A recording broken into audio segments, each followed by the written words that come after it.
অনুষ্ঠান, আনন্দ, উৎসব কার না ভালো লাগে। সো আমারও ভালো লাগে, আর সেটা যদি হয় ফুফাতো বোনের বিয়ে, তাহলে তো কোনো কথাই নাই। হ্যালো, আসসালামু আলাইকুম গাইস, কেমন আছেন সবাই? আমি ইটস মি কালা ভাই আরো একটি নতুন বস্তা পচা সস্তা ব্লগ নিয়ে চলে আসলাম আপনাদের মাঝে। আজকে আমি যাব আমার ফুফাতো বোনের বিয়ে খেতে ঢাকার উদ্দেশ্যে। তো আমার যাওয়ার জন্য পরিবহনের দরকার, সেজন্য আমার দ্রুত গতির রাইডার চলে আসতেছে আমার বাইক নিয়ে। কিছুক্ষণের মধ্যে সে আমার বাড়ির সামনে ল্যান্ড করে দিল পাকা রাস্তার সামনে। আমি উঠে চড়ে বসলাম তার ভ্যানে। ভাগিনা আমার অল্প গতির সাথে দ্রুত করে আমাকে নিয়ে চলে আসলো বোয়ালমারিতে। এবং আজকের আকাশটা মেঘলা মেঘলা, জানি না কখন বৃষ্টি চলে আসে। আর আমাকে যেতে হবে ঢাকা, সো যদি বৃষ্টি চলে আসে তাহলে তো সর্বনাশ, আইক্যওয়ালা বাস। তো বাসে উঠতে না উঠতেই আমি একটা সিট পেয়ে গেলাম। সিটে করে আরামে শুয়ে চলে আসলাম আমি রাজবাড়ী রাস্তার মোড়ে। রাজবাড়ী রাস্তার মোড়ের জায়গাটা আমার কাছে পার্সোনালি খুবই ভালো লাগে। এবং এখানে একটা বিষয় আমার কাছে খুব ভালো লাগছে, সেটা হলো এই যে এই শহীদ আবু সাইদ জামে মসজিদ, যেটা ওই যে আবু সাইদের নামে করা হয়েছে। এই জিনিসটা আমার কাছে খুবই ভালো লাগছে। আপনাদের কাছে কেমন লাগে জানাবেন। এখান থেকে আমাকে যেতে হবে দৌলতদিয়া ঘাটে, আর সেজন্য বাস কিংবা সিএনজি তে যাইতে হবে। আমি বাসে যাব না, কারণ বাস অনেক স্লো চলে।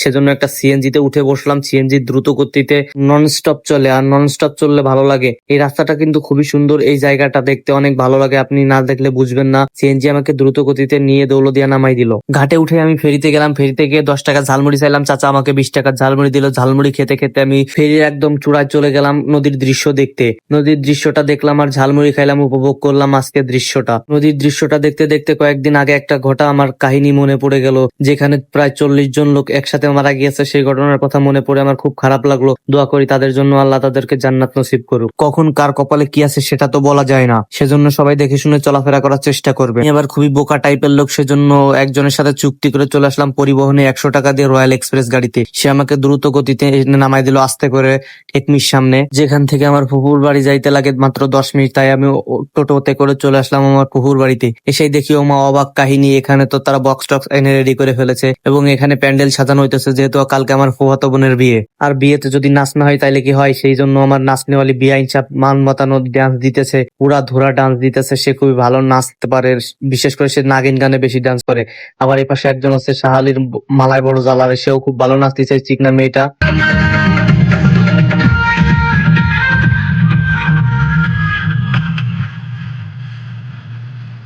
নাচ দেখতে দেখতে শুরু হয়ে গেছে পরের ধাপ, রং মাখামাখি, যেখানে সবাই টানা হেঁচড়া করতেছে এবং রং মাখামাখি করতেছে এবং রাতে চলছে দুমদাম আতশবাজি ফাটানো। এই আতশবাজিটা আমার কাছে খুব ভালো লাগছে, তাই আমি আপনাদেরকে দেখানোর চেষ্টা করলাম। বাজিরা কিন্তু খুব সুন্দরভাবে ফুটলো। আতশবাজি ফাটতে না ফাটতেই সকাল হয়ে গেল এবং সকালে রান্না বসায় দিল। রান্নাতে ছিল খিচুড়ি। খিচুড়িটা খুবই ভালো হয়েছিল, তাই সবাই মিলে চেটে পুটে প্লেট সহ খেয়ে ফেললো। খিচুড়ি খাওয়া শেষ হতে না হতেই জামাই বাবাজি ছাতার উপর মাথা নিয়ে চলে এসেছে। স্যার, আপনি একটু বাইরে গিয়ে আবার ঢুকেন, আমরা আপনাকে দাঁড়ায় সম্মান করি। এবং তাকে দেখে মনে হচ্ছে সে পৃথিবীর স্বর্গ জয় করে ফেলেছে পৃথিবীতে থাকা অবস্থায়। তাই তো আর দেরি না করে সে এসেই খেতে বসে গিয়েছে এবং আমি করেছি তাকে ক্যামেরা বন্দি। তারা এপাশে খাওয়া দাওয়া করতেছে, ওপাশ দিয়ে আমার ফুফাতো বোনকে সাজানো গোছানো হচ্ছে। তা আমি তার মাঝে একটা শট নিয়ে নিলাম, দেখি তোমাকে কেমন দেখা যায়।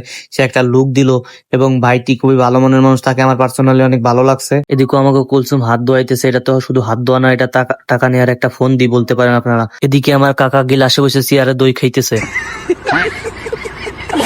দই খাওয়ার শুট নিতে নিতে এপাশে দেখি হাত ধোয়ানো চলতেছে। সেখানে আমার একটা জিনিস নজরে পড়লো, আমার বোনের নাম দুলাভাইয়ের হাতে। ব্যাপারটা খুবই ভালো লাগছে আমার কাছে।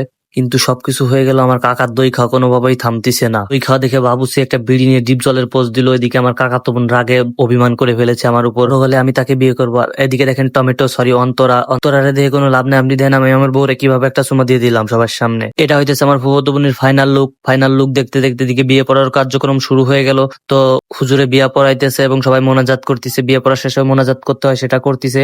এদিকে আমি একটা ভিডিও নিয়ে নিলাম। বিয়ে পড়ানোর শেষে জামাইকে নিয়ে বাড়ির দিকে চলে গেলাম। আমার ফুফা তার আদরের কন্যাকে জামাইয়ের হাতে দান করে দিল। জামাইকে বুঝিয়ে বললো, আমার মেয়েকে কখনো কোনো কষ্ট দিও না, সে আমার অনেক আদরের ছিল। এটা আমি বিশ্বাস করি, কারণ আমার ফুফা গরিব হইলেও তার মেয়েকে খুব আদরে রেখেছিলেন। আজ থেকে এখন ভাই বোনের কাছ থেকে বিদায় নিয়ে আমার বোন চলে যাচ্ছে শ্বশুর বাড়ির দিকে। যদিও বিয়েতে তেমন কোনো আয়োজন করা হয় নাই, কিন্তু লোকে লোকারণ্য, কারণ অনেক লোক হয়েছিল। আমি দেখলাম পাশে সবাই আসছিল আমার বোনকে দেখার জন্য। সবকিছু শেষ করে এখন সবাই গাড়ির উদ্দেশ্যে রওনা দিছে, কারণ যাইতে হবে অনেক দূরে। আমি দেখলাম আমার মতো কিছু চুল পাকা বাল পাকা পোলাপান আগে থেকে গাড়িতে উঠে বসে আছে। এখানে বিয়ের কাজে পোলাপানের কোনো দামই দেওয়া হয় না, সেখানে তারা আগে আগে উঠে বসে আছে, এখন আমার ফুফাতো বোন উঠতিছে। একটা জিনিস খেয়াল করলাম, আমার ফুফাতো বোন কিন্তু এতটা কান্নাও করে নাই যতটা কান্না অন্য মেয়েরা বিয়ের বেলায় করে থাকে। আমিও মনে করি এত কান্নাকাটি না করাটাই ভালো। দুলাভাইও গাড়িতে উঠে বসলো, আমার কাকাটার দরজা বন্ধ করে দিচ্ছে গাড়ির, এবং সবাইকে নিয়ে চলে যাচ্ছে আমার বোন শ্বশুর বাড়ির উদ্দেশ্যে।